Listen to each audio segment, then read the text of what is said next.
So I spend a lot of time doing various things that are part of my creative life. Right now, I'm working on a pasunka that's um, for a potential exhibit that will happen in 2027.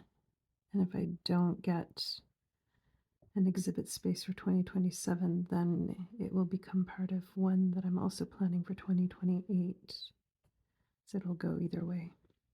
So you can see what I've done so far. There's this side here, here, top and bottom. So I'm just working on the very last piece before I put this into the natural dye. And the dye that I'm going to use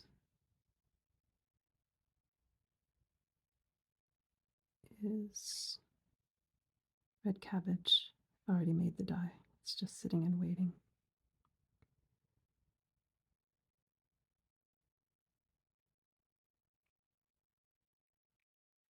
You know, I'm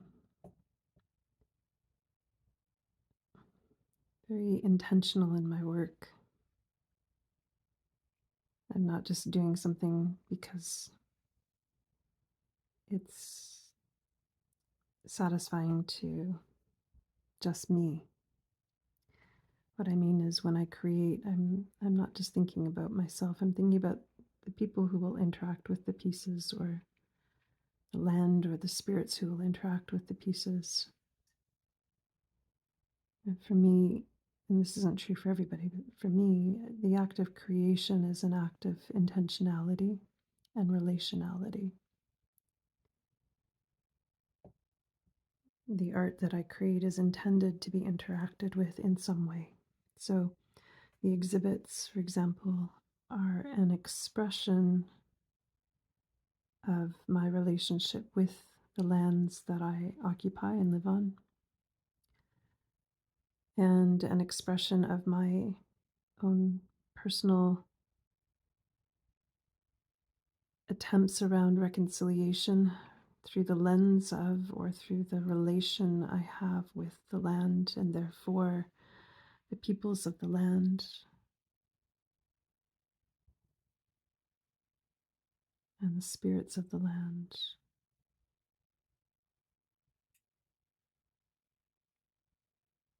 So when I'm making a pasunka, it's a prayer.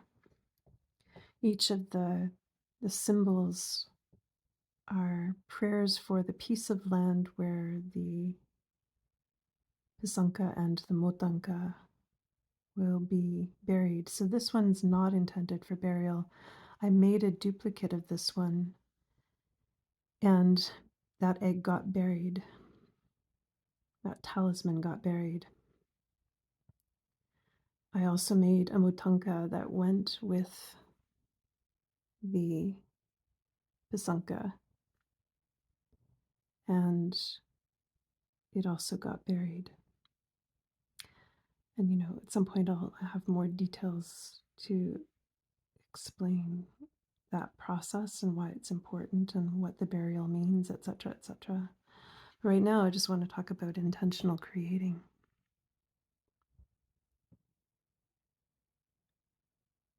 When we make things, whether it's we're making food for our family or ourselves, or we're making a piece of art or a craft, or whatever it is that we're making, when we bring ourselves into this very special place of just being present with what we're doing, and doing it with a good heart, with our best intentions, doing it humbly,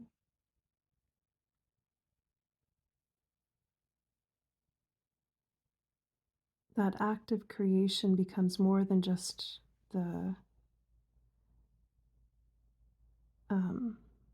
the end piece that you've made.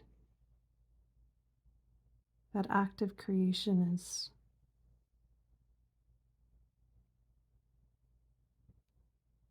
an infusion of the energy that you were creating with into the object or whatever it is that you're making. Or, if you're making food for family. Well, let me put it in a different way. Imagine that you're making dinner for yourself and your family, but you're not having a good day. You're kind of grumbling while you do it. You're in a bad mood. Do you think that the food will be devoid of that bad mood, or do you think that the food will be infused with that bad mood? Like if you went to a restaurant, would you want your food to be created with joy and care? Or would you want to know if your chef has had a really bad day and is grumbling and cursing while they're making the food? I mean, you probably will sense and feel it on some level.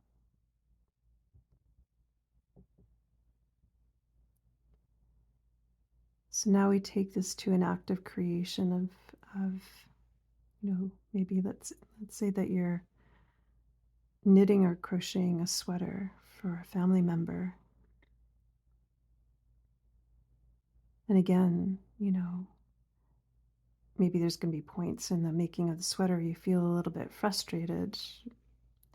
But if you were frustrated and angry all along while making that sweater is not going to feel very good to the person who you're gifting it to. Or when you make the sweater with this love and care, even if it doesn't turn out like as the beautiful thing that you wanted it to, maybe some of the stitches are a little off in terms of tension, or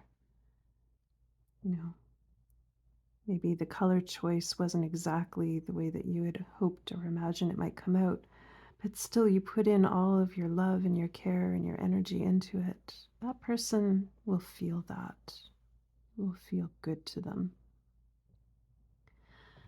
I remember this class I was teaching once to elders at a friendship center, and I was doing chair yoga with them, and they were a hilarious group. I loved them. They were just so wonderful, joyous, laughing. They always made jokes. They had fun with each other.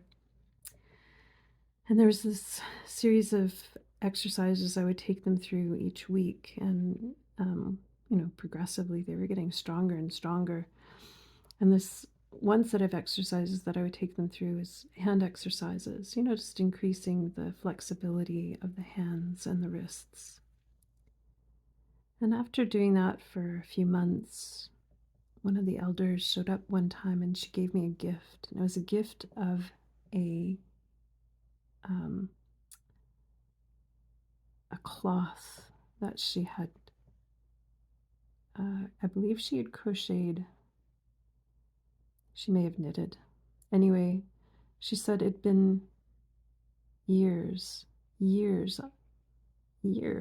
since she had actually knit or crocheted, and she'd missed it so much. But because she was consistent in doing her chair yoga practices and her hand yoga, and she even did it at home, she was actually able to take up her craft again. And she gave me the very first thing that she had crocheted or knitted in years. I was so honored. It was this beautiful cloth. It was all kind of wonky in shape. The tension was off in a lot of different places, but it was just an incredible honor to receive this. I knew that she'd put in time and effort into making it, and love and appreciation, and it still sits in a very special place on my sacred table, my altar table, as a reminder of the infusion of this beautiful energy, gratitude, love, appreciation when we're making things, and how it actually translates despite how it looks when it comes out. So I hope you'll remember that the next time that you're making a meal for somebody or for yourself. or you're doing some mending, or you're making something special for someone. Just the time, attention, love, care, without worrying about what the end product looks like. It makes such a difference in our lives.